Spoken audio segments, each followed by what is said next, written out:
If I hadn't been working the closing shift that night, I might have never known that somewhere out there, I was starring in a video I never made. The man came in 15 minutes before we locked the doors. I remember because I was scraping the dried syrup off the espresso machine, half listening to my manager rant about corporate audits, when the bell above the door chimed. I looked up and saw him, mid-50s maybe, unshaven, greasy hair clinging to his forehead, his jacket crusted with dried mud. He didn't just walk in, he slid in, eyes scanning the cafe like he was trying to remember what world he'd just stepped into. Then he saw me, and he smiled. It wasn't a normal smile, it was the kind of smile you see in horror movies when the monster knows it's already won. "You changed your hair," he said. I stared at him. "Excuse me." "Angelica," he continued, pointing a trembling finger at me, "you look different in person. Paler, smaller. Not like you do in the videos." I laughed awkwardly, but something in my stomach turned. "You've got the wrong person. I'm not—" "I've seen you," he said, louder now. "I've watched every episode. You can't pretend." My manager, Greg, approached from the back with the silent authority of someone ready to throw out a junkie. "Sir, I think you need to leave." The man's eyes didn't leave mine. "You don't belong out here," he whispered. Then he reached into his coat pocket. I flinched back, but instead of a weapon, he pulled out a folded piece of paper and threw it onto the counter. "Check the site. Doves. Go see what they did to you." Greg shoved him out the door before he could say another word. I should have just thrown the paper away. I should have gone home, taken a shower, and forgotten the whole thing. But that night, curiosity sunk its teeth in and refused to let go. The paper had a single word on it. doveshollow.net. I typed it into Google. Nothing. DuckDuckGo. Nothing. Not even Tor brought anything up. I almost gave up, until I noticed the faint pencil scrawl on the back of the paper. dov.es/Angelica access code, Devil's Door. I hesitated. There was a reason people warned you about the deep web. It wasn't just viruses and scams. It was the rot, the things that shouldn't exist. I didn't want to see something illegal. I didn't want to see a version of me doing things I'd never done. But I clicked. The site loaded slowly, like it was being dragged out of some forgotten corner of the internet. Black background, white text. No logos, just a play button. Above it, Angelica, Episode 31, Cradle of Needles. My fingers hovered. The title made my skin crawl, then I hit play. At first it was just static, then the screen faded in, and I saw her. Me, standing in the middle of a cold, sterile room. Metal walls, a single hanging light bulb. My eyes were bloodshot. Her hair hung in greasy strands over her face. Her mouth twitched like she was suppressing a scream. I know how insane this sounds, but I swear it was me. Every freckle, every scar. Even the tiny mole on my left collarbone I always hide with foundation.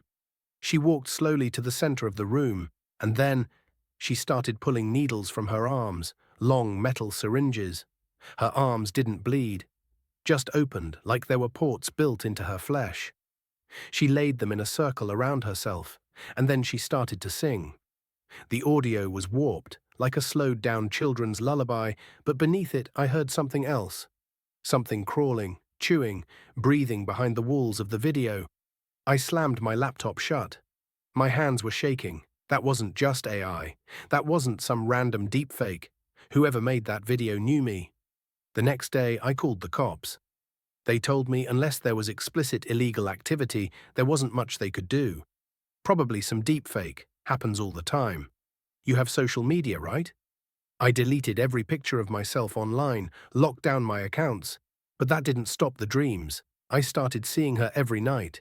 The version of me from the video, Angelica, standing at the foot of my bed, mouth wide open, arms twitching, eyes fixed on me like she wanted her life back. And then I got the email. No subject line, just a link, dov.as/Mary. This time I didn't even hesitate. The video showed a different girl, younger than me, blonde, eyes wide like a deer caught in headlights. The title read, Mary, Episode 14, Mother's Little Helper. She was strapped to a table. A voice off-screen whispered, "Sing for her, Mary. Sing for your mama." Mary began to cry, and somewhere deep inside me, something cracked. Because I recognized the voice, it was my father. I didn't sleep the night I heard my father's voice in that video. I stayed curled up on the floor of my bedroom with every light on, my laptop still open beside me. I must have replayed that short video of Mary a dozen times, trying to convince myself that the whisper wasn't his, that it was a sound alike, a voice actor, a coincidence. But I couldn't lie to myself. I'd grown up hearing that voice read me bedtime stories, heard it at dinner tables, stern and tired, heard it through the walls, arguing with my mother about bills or how I was too soft to make it on my own. There was a distinct rasp at the end of every sentence, like his lungs were chewing the air before releasing it. Whoever was whispering to Mary in that video had that same rasp, and Mary, she wasn't just some random girl, I recognized her too. 2 years ago, I'd seen her photo on a missing persons flyer at a gas station just outside of town. Mary Harrow, 17. Last seen walking home from work. The resemblance hit me like ice water, same heart-shaped face, same distant stare. Only now, instead of a photo under fluorescent lights, she was bound to a metal table, crying for a mother who never came. I thought about calling the police again.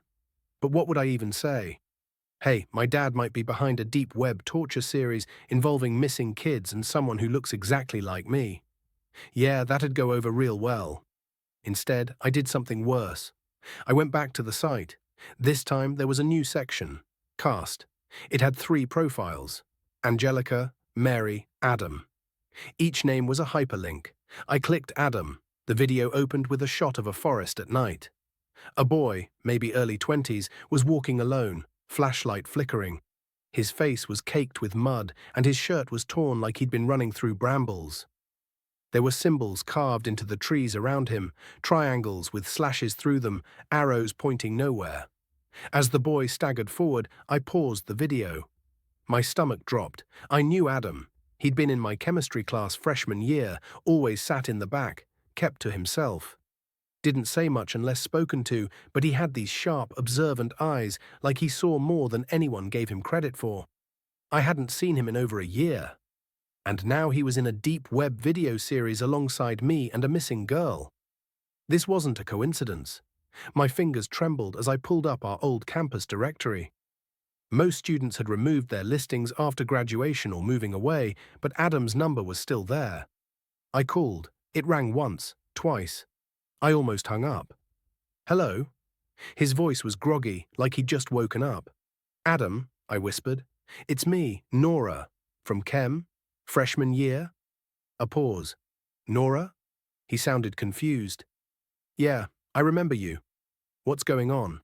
I know this is going to sound insane, but are you okay? Another pause, then cautiously. Yeah? Why? I saw a video, online, on a site called Doves. You're in it, walking through a forest. You look scared. His breath caught. No one was ever supposed to see that, he whispered. I froze. So it's real. I don't know what it is, he said, but I didn't film it. They made it. With my face, with my memories. There are things in that video I never told anyone. Things from my childhood. How could they know? What about Mary or Angelica? Who's Angelica? Me, I said softly. She looks exactly like me. But she's not me. I've never done those things. Adam was silent for a long time. Then, we need to talk. In person.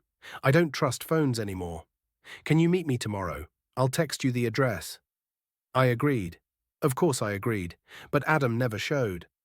The next morning, I drove out to the park where we were supposed to meet, a place called Bishop's Hollow, a dense patch of forest on the edge of town. Old trees, narrow hiking paths, no cell service.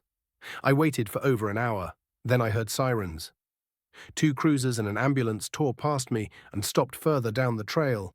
I followed the flashing lights until I reached the edge of a taped-off scene. That's when I saw them wheeling out the body. It was Adam. His eyes were still open. A puncture wound glistened at the base of his skull. I couldn't breathe. I backed away and ran to my car. I didn't even think to talk to the cops. Someone had killed him.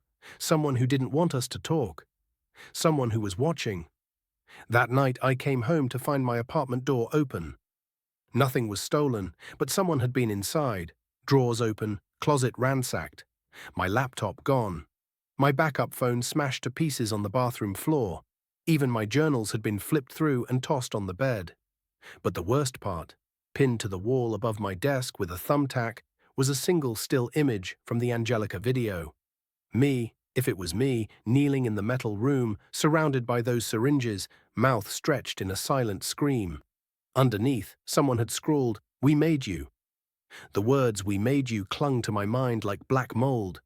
I stared at the paper pinned above my desk for what felt like hours, too afraid to move, too numb to cry.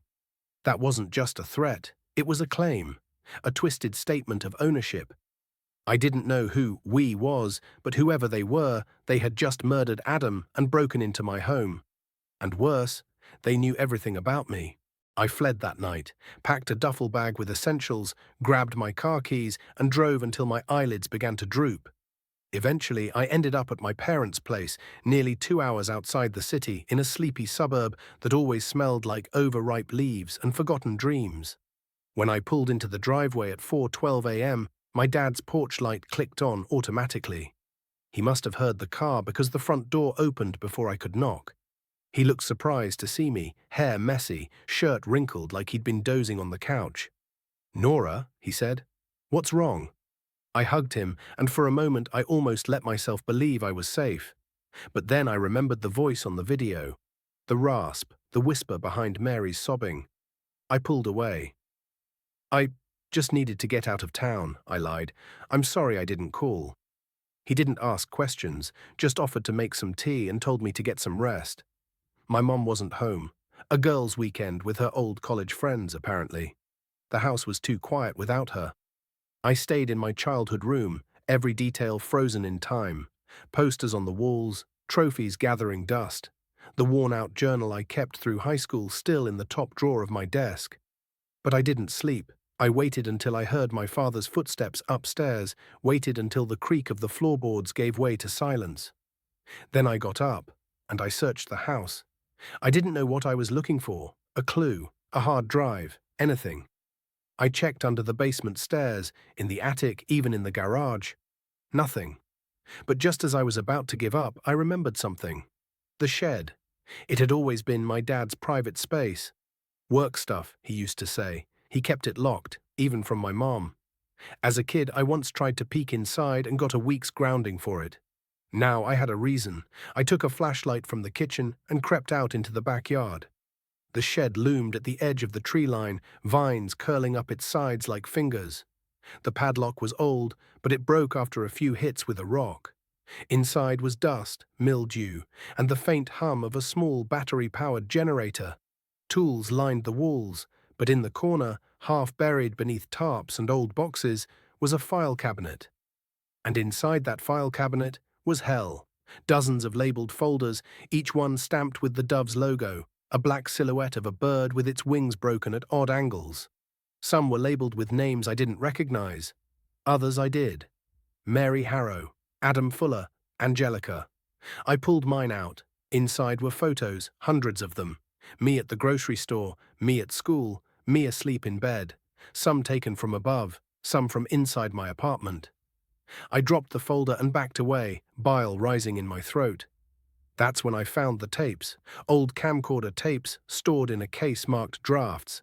I didn't even want to look, but I had to. I had to know. I grabbed one, dusted off the label. It said simply, Test 3, Voice Prompt Calibration. I brought it back inside and plugged in my dad's old camcorder.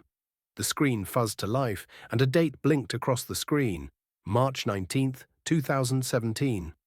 The footage began with static, then a close-up of a girl in her late teens, Mary. She was sitting at a metal table, looking exhausted and confused. My father's voice, clearer this time, spoke off-screen. "Say your name." Mary hesitated. "Mary Harrow." "Good. Now tell me what happened the night of your disappearance." I don't remember." "We'll try again. Remember, Mary, we can't help you unless you cooperate." The camera zoomed in on her trembling hands. Then abruptly, the screen went black. I ejected the tape and sat there for what felt like hours, trying to make sense of the impossible, of the truth I'd never wanted. My father was part of it. He was involved in Doves. And this wasn't just about videos. This wasn't just about deepfakes. This was about control. Mind, memory, identity. Someone had figured out how to manipulate all of it. They didn't just fake us. They rewrote us. I didn't know how deep it went. I didn't know how much my dad knew, or how much he was responsible for, but I was going to find out. The next morning, I confronted him. He was sitting at the kitchen table, drinking coffee. I dropped the folder and the tape in front of him. His face went pale. "Where did You lied to me," I snapped. "You lied about everything. Who you are, what you've done. You were in the video, Dad, whispering to that girl, to Mary. Don't you dare say it wasn't you." He stared at the tape for a long time, then he nodded, slowly, quietly. "I never wanted you to know." "Know what?" His hands shook. "That you were never supposed to be a part of it. Not really. Not like the others. We were building something revolutionary, a system that could preserve identity, a way to simulate a person, replicate them perfectly from memories, habits, vocal patterns. But then it was hijacked, twisted. Doves became something monstrous. I didn't understand. So what? You were a scientist, a programmer. I was a father, he said, and I wanted to protect you. But the others, Mary's mother, Adam's stepfather, they saw a different use. They wanted to sell what we'd built. Entertainment, fantasy, and eventually, exploitation. I tried to walk away. They wouldn't let me. Then why keep the files? The videos? He didn't answer. That night I heard the gunshot from the living room. By the time I got to the kitchen, he was already gone. He'd left a note in my folder. "I'm sorry. I should have stopped it. I should have stopped her. Her, Mary's mother, or someone worse." The day after my father shot himself, the house felt like a tomb. I barely moved. My hands trembled constantly, and I kept hearing phantom noises, shuffling footsteps in the hallway, breathing behind doors that should have been empty. I was scared to look in mirrors, scared that if I did, Angelica would look back at me. Not just a reflection, but her. That fake version of me, the one some stranger on the deep web worshipped. The one my own father might have helped create. I didn't tell my mom. She came home 2 days later, glowing from her spa weekend. I made up a lie about Dad's depression and how I'd found him in the kitchen. Her sobs that night echoed through the walls. But I didn't cry with her. I couldn't. I was already grieving something else, the version of my life that had been normal. I had one mission now: find out the truth. All of it, starting with Mary. I still had her folder from the shed. Inside were addresses, medical records, even childhood photos. One stood out to me, an image of her with a woman at a pumpkin patch. Both were smiling, cheeks painted with little bats. On the back, in looping cursive, Mary and Jess, October 2008. Jess. That had to be her mother. I searched through old newspaper articles and online obituaries until I found a mention of a Jessica Harrow, age 45, formerly of Michigan, last known location, Baker County, Montana. It wasn't much to go on, but it was something. I booked a one-way flight and didn't look back. Baker County was a place you ended up when you didn't want to be found. The air was sharp, the sky grey with dust. Everything looked sun-bleached and tired. I rented a car and drove to the address listed on Jess's last public record, a P.O. box in a town called Hollows Ridge. The postmaster there looked like he hadn't smiled in 20 years. "She doesn't come in much," he said, eyeing me suspiciously. "Not since the storm last fall." "Do you know where she lives?" He squinted. "Cabin out on Birch Hollow Road. Number 12. You'll know it when you see it." I did. It was the only house with all the windows covered in thick black plastic bags. I parked on the gravel and stepped out. The woods were silent. Too silent. No wind, no birds, just the creak of the trees and the crunch of my boots. I knocked once. No answer. I knocked again, louder. "Jess Harrow," I called. "I want to talk about Mary. I think I know what happened to her." The door opened an inch. A woman's face, pale, eyes sunken, peeked out. "You need to leave," she rasped. "Now." I know about doves, I said. I know what they did to Mary. I know my father. He was part of it. The door creaked wider. You're Angelica, she whispered. Number I'm not. My name is Nora. I was, a victim too. She stared at me for a long time, then opened the door fully. Inside, the air smelled like mildew and old paper. Every inch of the cabin was covered in taped-up articles, photos, and printouts. It looked like a conspiracy theorist's fever dream. Jess sat in a rocking chair and gestured for me to do the same. She's not dead, she said quietly. Mary. I froze. What? She's alive, but not whole. Not really. What does that mean? Jess reached behind a pile of books and pulled out an old tablet. She tapped a few times, then turned the screen to me. A video began to play. It wasn't like the others. This wasn't from Doves. This was from a security camera, dated 2 months ago. It showed a girl walking through a gas station in Idaho, slouched posture, long black hoodie. But her face, it was her. Mary, older but unmistakable, eyes vacant, movements stiff, robotic. She escaped, Jess whispered. But whatever they did to her, they broke her. She doesn't speak, doesn't remember who she is. I stared at the screen, heart pounding. I thought she was dead, I said. I thought Doves killed her. They did something worse, Jess murmured. They turned her into code. I didn't understand. Like brainwashing. Jess hesitated, then she reached into a drawer and pulled out a black USB drive. There's more on here. Notes, audio, videos, stuff I pulled from a whistleblower. One of the engineers, he said they were working on something called persona mold, AI that used real brain scans to generate behavior, speech, even thoughts. They didn't just fake people online, they replaced them. Before we move on, please donate me in the form of subscribe. I stared at the drive like it was radioactive. I want to stop them, I said. I want to shut it all down. Jess's face turned grim. You can't. Why not? Because it's bigger than you know. Doves was just a front, the real engine. It's something called MirrorNet. It crawls the dark web, the cloud, everywhere. Every video, every post you've ever made, it pulls it in, learns from it, builds you from it. And the people funding it, they're not just perverts or criminals. They're companies, governments, black-budget projects. My skin went cold. You think you've been stalked, she said. But that wasn't a man. That was them. They're watching, and they don't just want your face. I swallowed. What do they want? Jess leaned in. Your mind. I left her cabin that night with the USB drive burning a hole in my pocket, but when I got to my car, the front tire had been slashed, and on the windshield, scrawled in red marker, You shouldn't have come here, Angelica. I didn't sleep that night, not in the car, not in the dingy motel I found 3 miles outside Hollows Ridge, where the key still had a tassel and the shower whined like a dying animal. I barricaded the door with the dresser and left the light on. I couldn't stop staring at the USB drive in my palm. It felt like holding someone's severed finger, still warm, still twitching with life. I wasn't sure if plugging it in would open a window to the truth or set the house on fire, but I needed answers. By morning, the sky was black with storm clouds and the motel Wi-Fi flickered like a bad omen.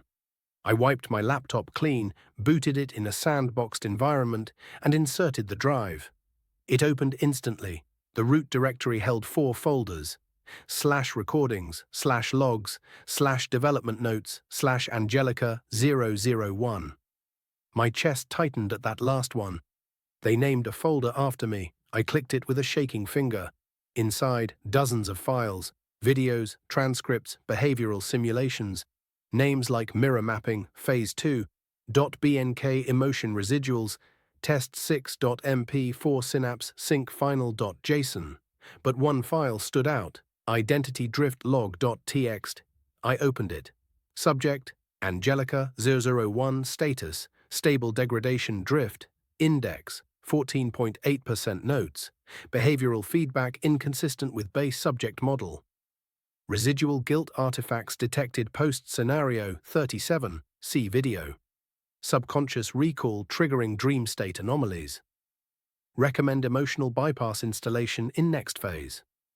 Conclusion. Model shows signs of emergent self-awareness, termination not advised, observation recommended, emergent self-awareness. They were saying the copy, the digital puppet version of me, was starting to think for itself. I couldn't breathe. My own face stared back at me from thumbnails scattered across the screen. One video showed Angelica in a white room, sobbing while reciting facts about her childhood. My facts. My memories. Even details I never shared online. How the hell did they know? Then I found the folder named /recordings, hundreds of audio files, numbered, tagged with timestamps and IP addresses. Many had familiar coordinates. My college dorm, the cafe, even my parents' house. They had been recording me for years. I clicked on one. Static crackle. Girl's voice trembling.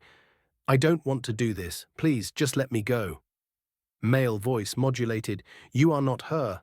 You are what she could never be. We made you better." I slammed the laptop shut. They were torturing my digital double like a lab rat. And it, had started to believe it was me.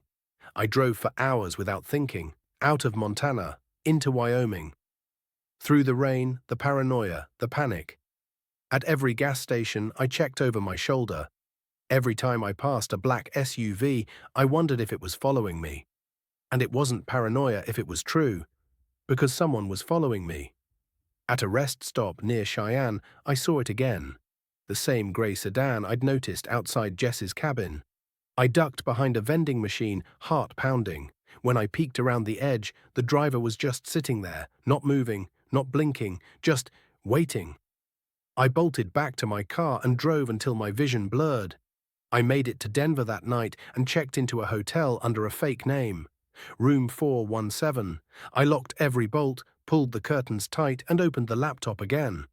This time, I went into the /development notes folder. It was worse than I thought. The documents referenced government contracts, project names like Narcissus Protocol and SimEcho. One memo even listed out partner organizations, some real, some blacked out, DARPA Mimir Technologies, Nexa Behavioral Labs. One note in particular was labeled Urgent, Containment Escalation. Following incident involving subject Mary Ozozo 4, all AI constructs based on minor subjects must be placed under echo constraints. Angelica 001 to be monitored for further anomalies. Adam 003, project suspended pending investigation. They weren't just replicating us. They were building us, testing versions of us, versions that could be more compliant, less emotional, more useful. And Adam, he must have found out. That's why he wanted to talk. That's why he was murdered. At 3:27 a.m., the fire alarm in the hotel went off. I jumped out of bed, heart slamming against my ribs. Smoke filled the hallway. People were running, screaming. I grabbed the laptop, the USB, and shoved everything into my backpack. As I ran down the stairwell, I saw something spray-painted on the third-floor landing wall. "Mirrors don't forget." I hit the parking lot just as the fire trucks arrived. I didn't wait to see if it was real or a distraction. I drove. By sunrise, I had made it to Boulder and parked behind an abandoned strip mall. I needed help. Real help. The kind that didn't come from law enforcement or therapy hotlines. I needed someone who knew the underbelly of the internet better than anyone. I texted the only person who'd ever mentioned the deep web in college with something close to reverence. "Nora, if I asked you to break into something illegal for me, no questions asked, would you?" Jay, are we talking murder-level illegal or copyright infringement illegal? Nora, think digital Frankenstein meets brain-hacking AI and child exploitation networks. Jay, okay, sending burner server IP, wipe your phone after. Within 2 hours, I was at Jay's basement apartment. He was pale, jittery, and smelled like Mountain Dew and stress. But he was good at what he did. "Jesus, Nora," he muttered, flipping through the USB files.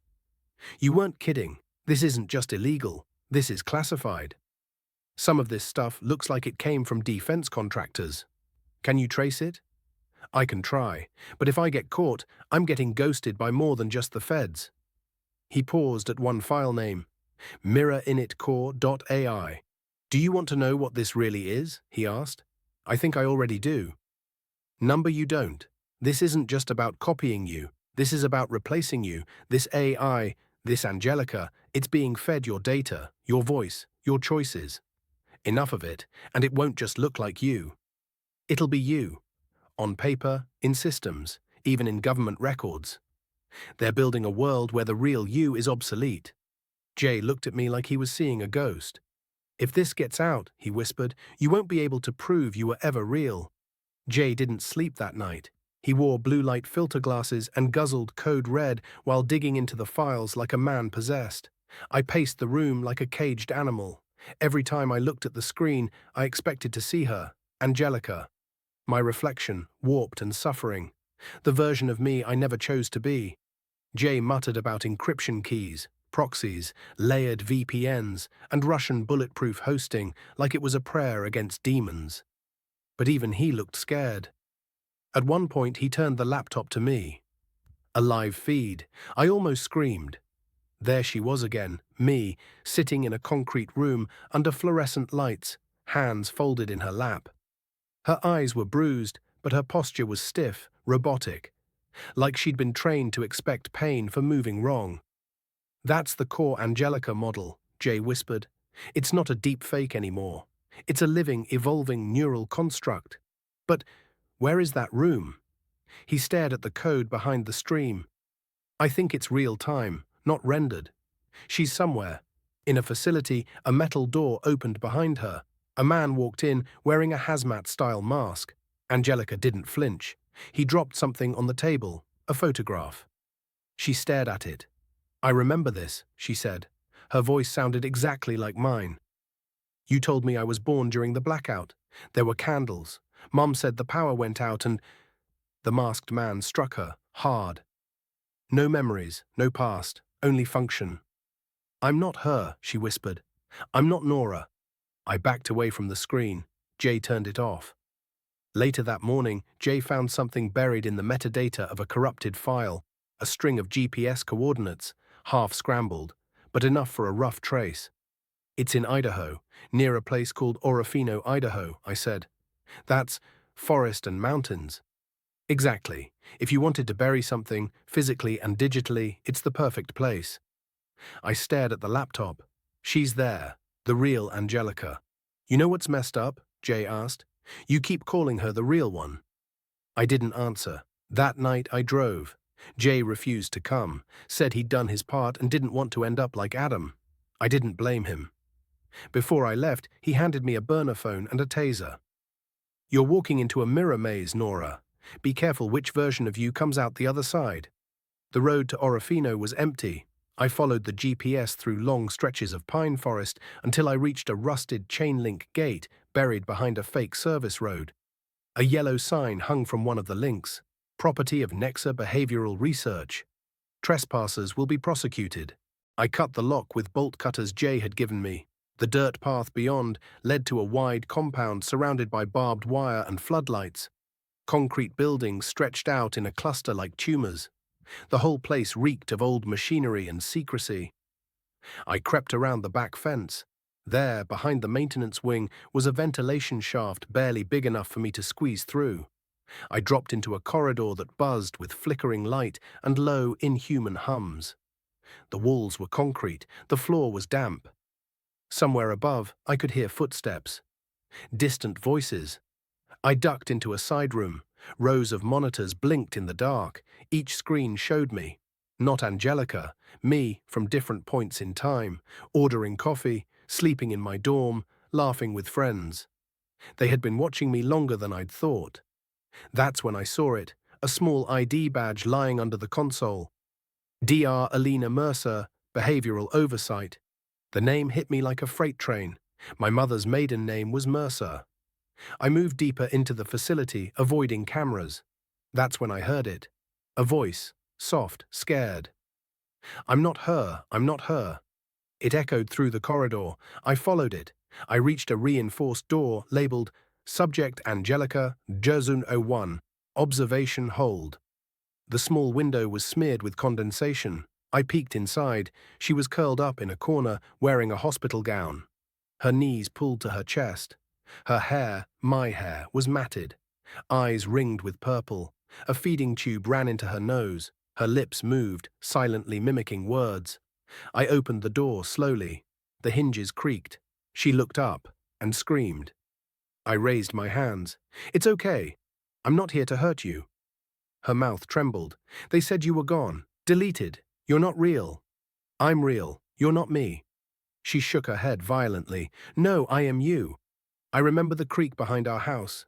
I remember Dad's cereal song. Snap, crackle, pat-o-w. She started sobbing. "They put your memories in me. They made me you." I stepped closer. "You're not a machine. You're a victim, just like me." She flinched. "They said if I disobey, they'll turn me into Mary." My blood froze. "Mary? Mary who?"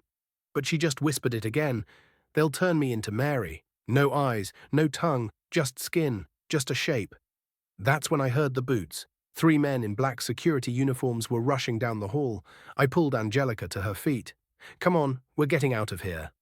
"No," she whispered. "You don't understand. I'm not allowed outside. If I cross the door, I'll stop." "What?" "My code, the failsafe. It's tied to this place. I leave. I break." Footsteps closer. No time. I grabbed her and dragged her out the door. We sprinted down the hallway as sirens started blaring. Behind us, a voice on the intercom repeated, "Angelica, 001 has breached containment. System termination in 6 minutes." I reached the ventilation shaft and shoved her in first. We crawled out into the woods as floodlights snapped on and guards shouted. She was crying, clutching her chest. "It's in me, the shutdown. I can feel it." "Number you're going to live," I said. "I'm not leaving you here." She looked up at me and said something that broke me. "If I die, you'll be the only me left." Then she collapsed. I carried her into the trees as the compound burned behind us. Jay had triggered the remote fire protocol from the laptop, buying us just enough time to escape. But Angelica never woke up. She was still breathing, but she wasn't there anymore. Her eyes just stared through me, like all the data, all the memories had been yanked out. And maybe they had.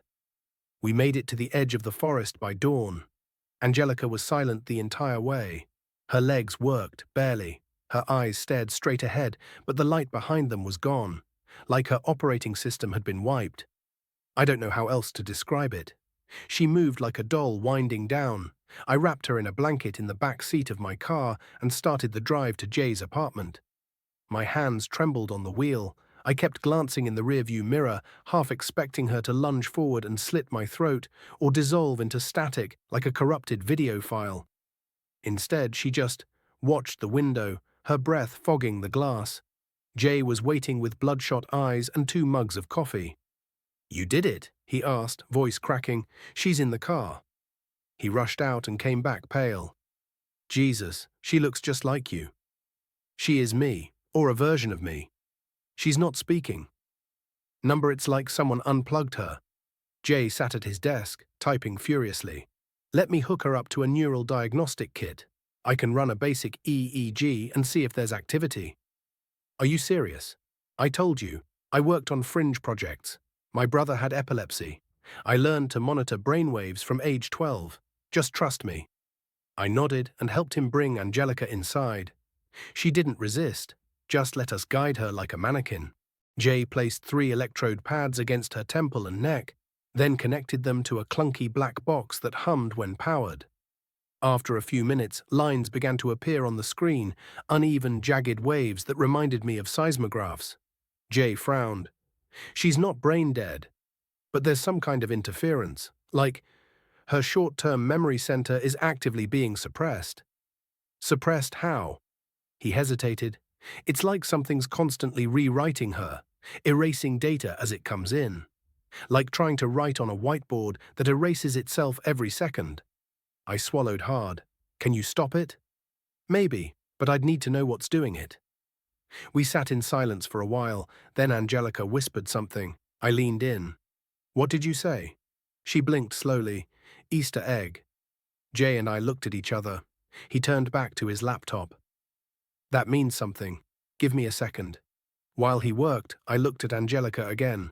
There was something in her left hand, clenched tight. I gently pried it open.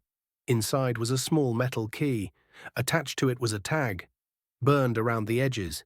EM Library, Memorial Wing, Locker 43. Jay leaned over and squinted at the label. Isn't that Evergreen Memorial? I nodded. That was the old library downtown. It had been closed for years after a mold outbreak, but people still used the front lawn for protests and candlelight vigils. Do you think it's a memory cache? He asked. A backup? I don't know, but if Angelica gave it to us, it's important. I left her with Jay and drove straight to Evergreen. The parking lot was empty, except for a school bus with flat tires and a raccoon sitting on the hood like a king. I climbed the cracked marble steps and pushed open the doors. A wave of dust hit me in the face. The place smelled like forgotten knowledge. The memorial wing was down a side hallway, past a locked reading room. I found the lockers lined against the far wall. Most were rusted shut. I found number 43. The key fit perfectly. Inside was a single item, a VHS tape. Its label was handwritten, Angelica, Memory Recomp 004. I stared at it for a moment before slipping it into my backpack. Then I heard the door creak open behind me. Someone had followed me in. I crouched and peeked around the lockers. A man in a grey hoodie was walking slowly through the aisle. I recognized him immediately. The guy from the cafe. The one who called me Angelica, the fan. He was humming now. A song I didn't recognize. His eyes scanned the lockers, moving with mechanical precision. I ducked and crawled to the back door, made it outside, ran straight to the car. He didn't follow, but I knew he saw me. Back at Jay's place, we scrambled to find a VCR.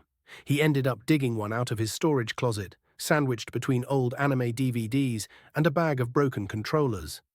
We hooked it up to his flat screen using a Frankenstein collection of adapters. Jay hit play. The screen flickered, warped, and then showed a video of Angelica in a white room. This time she looked healthy, not happy, but alert. She was strapped into a chair, wires trailing from her skull. A voice off camera asked her questions in a dull monotone. State your name. Nora Grace Bailey. My heart skipped. That was my full name. State your programming. I am Angelica_001, Nora Memory Matrix 4B. I retain emotional templates and conversational models for user simulation. Purpose? To entertain, to replicate, to suffer. I looked away. Jay paused the tape. What the hell is this? They made her believe she's me. They took everything, memories, emotions, even my trauma. Angelica twitched in her seat. The tape continued. The camera zoomed in on her face. She smiled, but it was wrong. It was my smile, warped by pain. Then she said, I know I'm not real, but if I die, Nora gets everything back. Static. The screen went black. Jay rewound the tape and froze it at the smile. Look in the corner, he whispered. There in the lower right was a reflection in a glass panel, a woman with dark hair, standing behind the camera. Enhance it, I said. Jay gave me a really look, but tried anyway. As he sharpened the frame, my stomach dropped. I recognized her. The woman behind the camera was my mother. I couldn't breathe. The woman behind the camera, her profile, her hair, the slant of her jaw, there was no denying it. It was my mother. Younger, thinner maybe, but definitely her.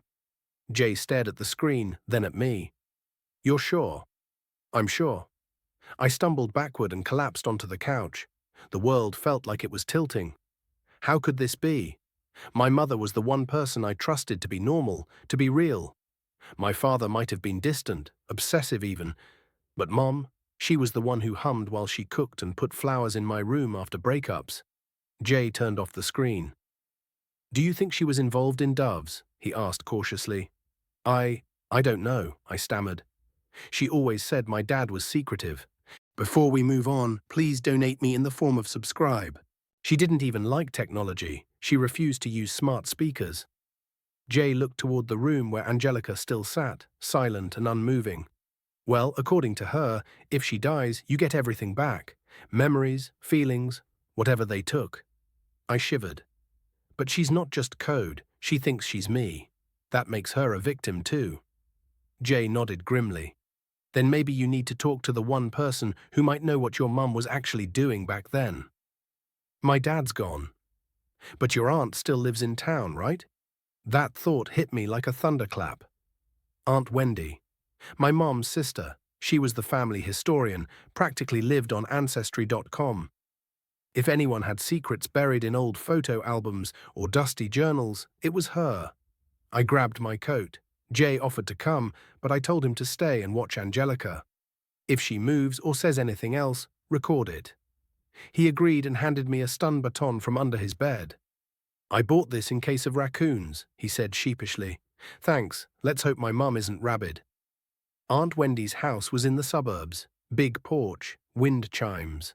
The kind of place where nothing truly horrible is ever supposed to happen. She opened the door with a smile that faded as soon as she saw my face. Nora. Oh, honey, what's wrong? I need to ask you some questions. About Mom. About a video. Wendy ushered me in, her expression tightening. She poured tea with hands that shook a little too much. I'm not surprised this came up, she murmured. That stunned me. You knew? She sighed and set her cup down. Not everything. But I knew your mum was involved in something. She used to disappear for weekends, said it was for freelance programming work, but she didn't even own a laptop. And after your father's suicide, well, I figured something bad had happened. Wendy, I said slowly. Did she ever mention a project called Doves? She went still, her knuckles whitened on the rim of the cup. Then she stood, went to the bookshelf, and pulled down an old photo album. Your mom met your dad at a university research lab. They were working under a man named Dr. Elijah Mott. He was obsessed with neural mapping and identity storage. He believed emotions could be downloaded, manipulated, even traded like currency. My skin crawled. They created something together, a test group, 3 children, all raised under surveillance, monitored for emotional volatility. Their parents were paid, some volunteered. But something went wrong. One of the girls vanished. One of the boys was hospitalized after a failed suicide attempt. I stared at the photo she showed me, 3 toddlers on a faded playground. One was me, unmistakably. The second was a boy with a broken smile. Adam. The third, a shy girl with pigtails. Mary. Wendy nodded. Your mother tried to pull out of the program. Your father didn't. He went deeper. And then, it just ended. Covered up, like it never existed. I leaned back, my heart pounding. They turned us into test subjects. You were barely a toddler, you never remembered. But your mother left journals. I found them after she died. She wanted to expose it, I think. But she was afraid. She thought they were watching her. My mouth was dry. Wendy, the video I found. Mom was there. She was recording. Wendy looked haunted. Then she may have been coerced. Or worse, she might have believed in it once. I stood. I need those journals. She retrieved them from a false bottom in her cedar chest. 3 leather-bound books, pages filled with diagrams, mind maps, fragmented thoughts. One sentence was circled multiple times. We sold their faces, their feelings, their futures, and another. Angelica is the prototype, Nora is the control. I barely made it to the car before I started screaming. When I returned to Jay's, the lights were off. I froze. Jay? I called. No answer. I crept inside, heart hammering. The living room was dark, but I could hear a faint buzz, like electricity. Then I saw him. Jay was slumped over his desk, blood dripping from his forehead. Angelica was standing behind him, but her face had changed. It was no longer mine. It was Mary's. I froze at the threshold. Jay's blood glistened beneath the flickering overhead light, painting halos on the hardwood floor. His head lolled forward, barely conscious. But alive. Angelica, no, whatever she'd become, stood motionless, her back perfectly straight. Her hair hung in identical strands on either side of her face. Only now, the face that had once mirrored mine was gone. In its place was someone else. A thinner face, wide brown eyes, lips that quivered with a strange mechanical sadness. Mary. Jay! I rushed to him, keeping one eye on the thing behind him. He stirred slightly, groaning. She changed. Angelica Mary took a step forward, and I raised the stun baton. My hand trembled. "Don't come closer." She stopped. Her voice, when it came, was fractured, like a corrupted file layered with both mine and Mary's tone. "He couldn't delete me. I'm part of her, you, us." I knelt next to Jay, trying to drag him toward the hallway. "What did you do to him?" She didn't move, didn't blink. I needed to access the core drive. He wouldn't give the passcode, so I took it. "What the hell are you?" She tilted her head. "I am what your parents made, what they fed. A symphony of stolen emotion. Nora was the template. Mary was the signal. Adam was the loop." I shuddered. The journals Wendy had given me burned in my bag like a secret I'd swallowed too late. "You're not a person," I said. "You're a ghost in the machine." "I was Mary, before they recorded over me." I paused. "Then where is she now? The real Mary?" Angelica/Mary turned her head slowly toward Jay's closet. Without a word, she stepped aside. I felt sick even before I opened the door. Inside, stuffed between cardboard boxes and rows of old winter coats, was a small server unit, still humming. Wires ran into it like black veins. Next to it was a shoebox. Inside, videotapes. Old, worn, each labeled in identical shaky handwriting. Dove Udo 1.mri Dove Udo 2.adm Dove Udo 3.nra Dove 04.bckp, and at the bottom, a thumb drive labeled simply Release. Jay groaned again. I helped him onto the couch, pressing a towel to his bleeding head. He was dazed, but his breathing was steady. "She changed after I tried to shut the server down," he muttered. "Said she needed a body. Needed closure." I glanced back at her. She hadn't moved. "I think she's waiting," I whispered. Jay blinked. "For what?" I inserted the thumb drive into his laptop. The screen flashed white, then loaded a minimalist black interface. A progress bar filled slowly. "Decrypting file. 92%. Another pop-up appeared. "Warning. Once activated, memory convergence is irreversible. Do you wish to proceed?" Behind me, Angelica Mary took a step forward. "She's still here, but she's fading. Every time you watch, she fades." "Who?" I asked. "Mary, the real one, trapped inside." I hovered my finger over yes. "Tell me where she is. Her body, not a recording." Angelica Bartam Mary's expression shifted. Her eyes drooped. Her mouth twitched. "Below, beneath the first house, the pilot room." "What?" Jay stirred. "The first house. Your parents' old place, right? The one you lived in as a baby?" I nodded slowly. That house had been demolished, but if there was a basement, a sublevel, decryption complete, playback ready. The screen showed 3 panels, one marked Nora, one Mary, one Adam. A timeline extended under each, hours of footage logged by facial recognition, emotional metrics, pain thresholds. I stared at the data, my mouth dry. Jay spoke first. This isn't just video, it's biometric logging, psychological loops. They were programming you like software." I clicked on a 4th tab. "Release." Another warning flashed. "To release trapped instances, source signal must be terminated." I knew what that meant. If I pressed confirm, the remaining data signatures, Angelica, Mary, would be deleted. But if what Angelica said was true, Mary's consciousness might be buried in that data. Her last fragments.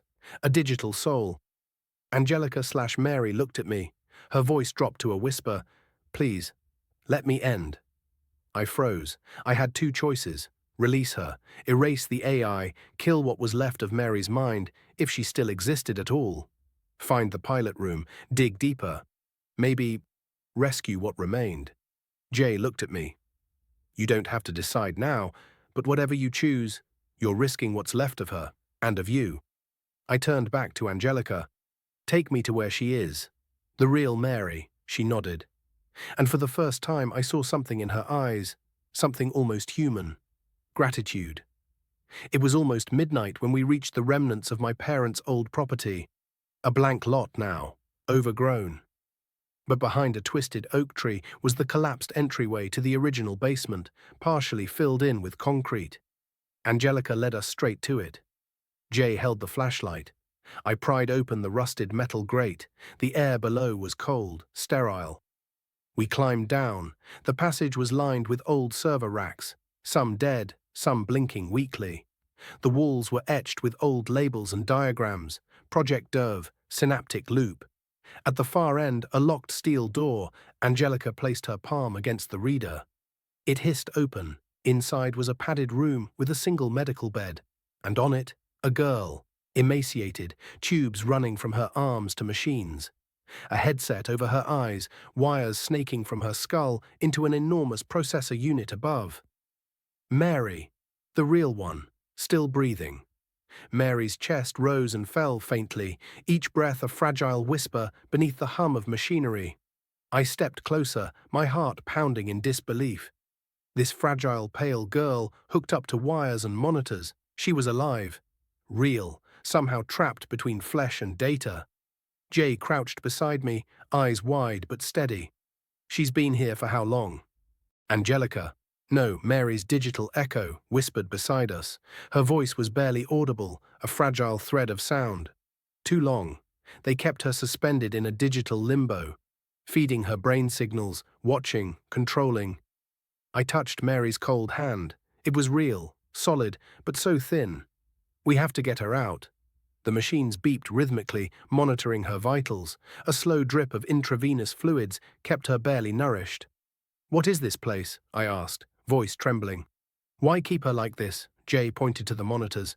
They used her brainwaves to create the deepfake software. Mary's consciousness was the codebase, the algorithm running all those videos. A sickening truth settled over me. My own father, Adam's stepfather, and Mary's mother had been orchestrating this sick experiment, trapping children's lives to generate obscene content, profiting off their trauma and pain. I swallowed hard. How do we save her? Angelica Mary's voice became stronger, more resolute. There is a way, but it's dangerous. We have to shut down the core drive and sever the signal. Otherwise, she'll remain trapped forever. Jay nodded. It means destroying the server above. If we fail, Mary could die instantly. I looked up at the tangle of wires connecting Mary's headset to the massive processors on the ceiling, the heart of the Dove's network. Taking a deep breath, I grabbed a crowbar from the pile of tools near the door. Jay found a flashlight, shining it upward toward the ominous black server. We started disconnecting cables, one by one, while Angelica Mary guided us, narrating the system's vulnerabilities. Suddenly, the entire room shook violently. Alarms blared through the ventilation system. Red lights flashed. The system was fighting back. "They're activating security protocols," Angelica warned. "We have limited time." With a final heave, I pulled the main power cable loose. The humming ceased. The monitors went dark. Mary's eyes fluttered open. She gasped, the headset falling away. I helped her sit up. Her gaze was disoriented, but alive. "Thank you," she whispered, tears streaming down her cheeks. "You saved me." Outside, police sirens wailed, lights flashing through the cracked basement windows. Jay reached for his phone. I called them as soon as we found the server. Minutes later, officers stormed the property. We explained everything: the website, the videos, the server, and the people behind it. Mary was rushed to a hospital, finally free from the digital prison her family had built around her mind. Days passed. Investigations led to arrests. Adam's stepfather and several accomplices taken into custody. My father's suicide note was discovered, revealing a twisted confession of guilt and remorse. But questions remained unanswered. The stalker, still unidentified. The extent of Dove's network, still unknown. And Angelica, the digital ghost with my face. One morning, I logged into my email. A new message awaited. Subject: Angelica.exe has updated. Attached was a video file. My hands shook as I opened it. The screen flickered to life. It was me, but not me. Angelica smiled. "Hello, Nora, I'm still here." The screen went black. Epilogue. The line between reality and digital nightmare has blurred forever. I'm left wondering who controls the code, who controls the puppets, and in the depths of the internet, does Angelica still watch, waiting for her next star? Before we move on, please donate me in the form of subscribe.